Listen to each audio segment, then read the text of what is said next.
Ooh. Oh, well, you're here already. I've been expecting you, but aren't you a bit early? Oh, it's already 9 a.m. I must have fallen asleep, but I did rise early, well before dawn today, to take the benefit of the sunrise on my morning walk. Oh, my. Look at all of this paraphernalia. I've been reading about all this modern video equipment recently. This would really have come in handy at the Pennsylvania Academy, where I was president.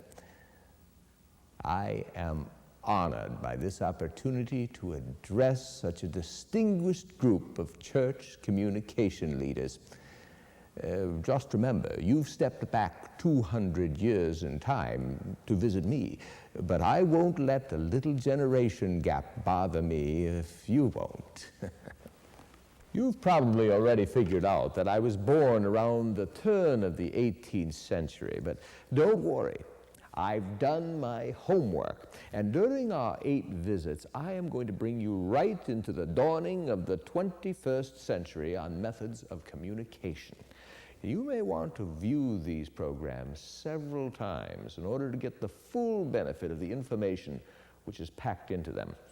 And you'll find the printed syllabus which accompanies these videotapes especially helpful if you read it and do the exercises. I must be upfront and warn you about something. I get pretty excited sometimes when I instruct, especially when I talk about communication. It's always been my favorite subject. First, I think you'd be interested to learn about some of the earliest forms of communication. Hieroglyphics were used in ancient Egypt to tell stories.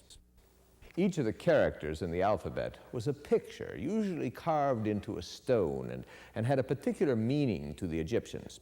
Now, you might think of this picture carving as the forerunner to your popular TV game show, Win, Lose, or Draw.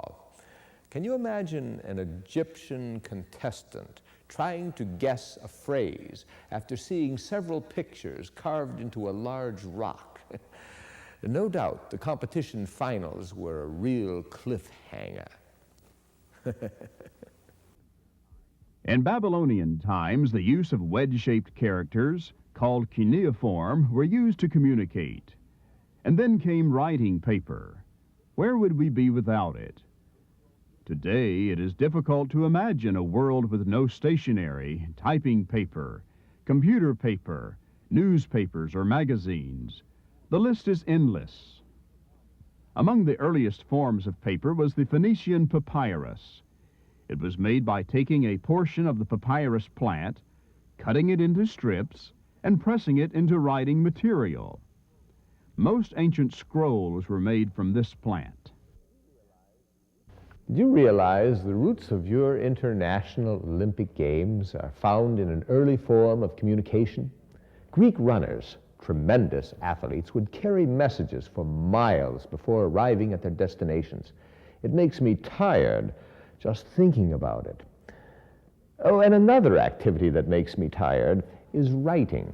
See, the problem was almost non-existent before paper was introduced, but after the discovery of paper, there was so much information to share. These official copiers of manuscripts were called scribes. You can imagine how much time it took to write a manuscript in longhand.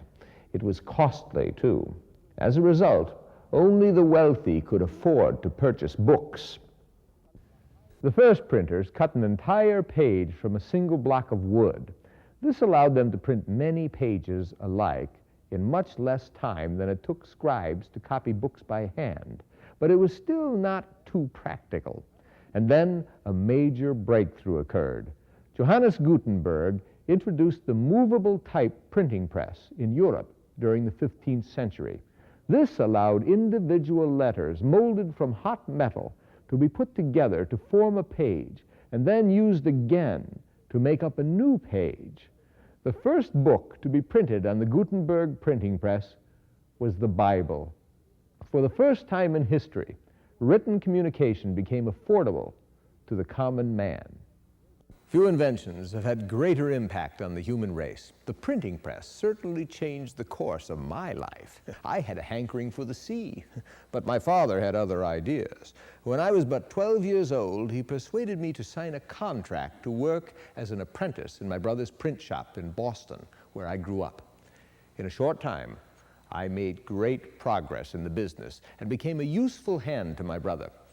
One tremendous benefit of working in the printing business was the access to better books. And from my childhood, I was very fond of reading, and all the money that came into my hands was laid out in the purchase of books. Setting type by hand, one character at a time, began with Gutenberg and continued throughout Benjamin Franklin's life. The printing process of impressing the paper upon a page of type, one sheet at a time, was certainly faster than handwriting, but it was still slow and costly.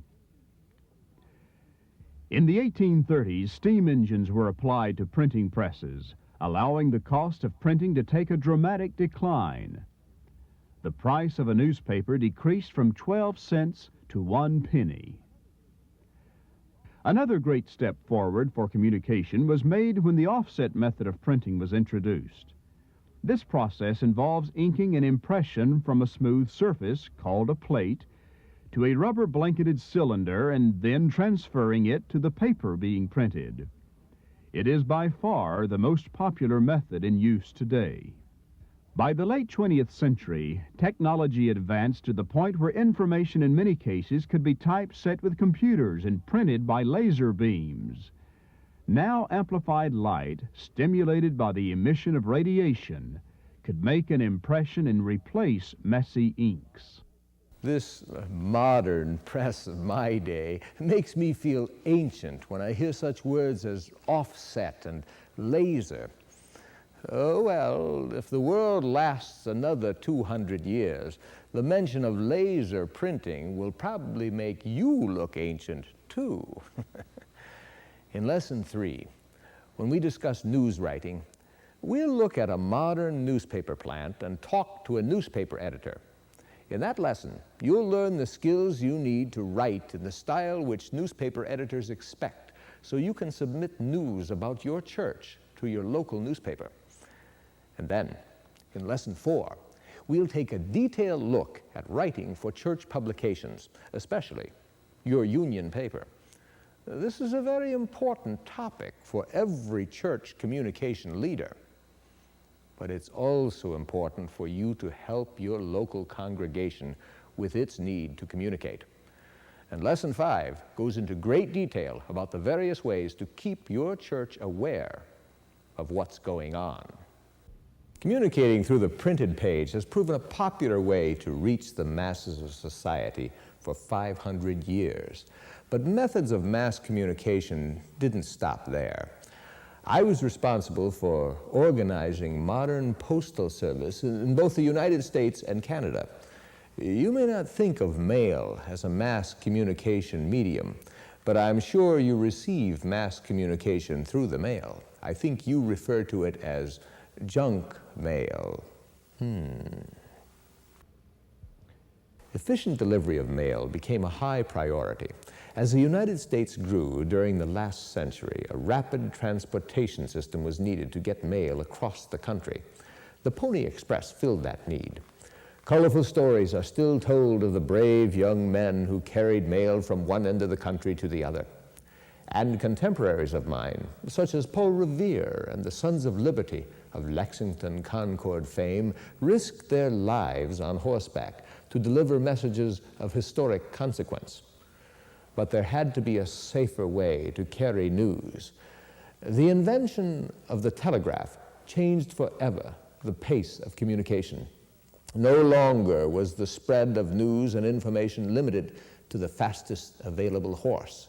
Now, communication could take place almost instantaneously. Through the telegraph wires, an electric signal was sent to a receiving device, sometimes located thousands of miles away from the transmission point. And here, the coded electric impulses were translated into a readable message. The creation of the telegraph system led inventor Alexander Graham Bell to investigate some ideas of his own. After all, he reasoned, if electric impulses could be transmitted by wire, why not the human voice? And after years of effort, Bell discovered a way for you to reach out and touch someone within seconds in all parts of the world.